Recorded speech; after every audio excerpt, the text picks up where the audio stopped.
தொடர்ந்து மாலை அணிவித்து அஞ்சலி செலுத்துமாறு இந்த நிகழ்வில் கலந்து கொண்டிருக்கின்ற அருட்தந்தையர்களை நாங்கள் அழைத்திருக்கின்றோம். அவர் நாம் கோவிந்தராம அவர்களுடைய திருவுருவப்படத்திற்கு மாலை அணிவித்து அஞ்சலி செலுத்துமாறு.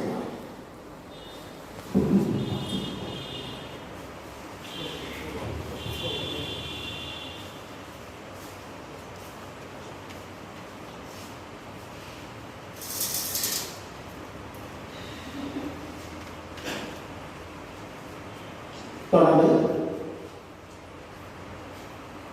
அவர் நாம் கோவிந்தராம அவருடைய அஞ்சலி நிகழ்வை ஆரம்பிக்கின்ற மூலமாக அவருடைய விழாப்பு நிகழ்விட்டது என்றும் மண்ணில் மாண்புற்று வாழ்ந்த அமரர் நாம் கோவிந்தராம அவருடைய ஆத்மா சாந்திக்காக பிரார்த்திப்பதோடு இந்த மண்ணுக்காக ஆபூதியான மாவீரர்களையும் இக்கணத்தில் நினைவு கூர்ந்து உயிர் வைத்த நம் உறவுகளையும் நினைவு கூர்ந்து 2 நிமிடம் அகவணக்கம் செய்வோமாக.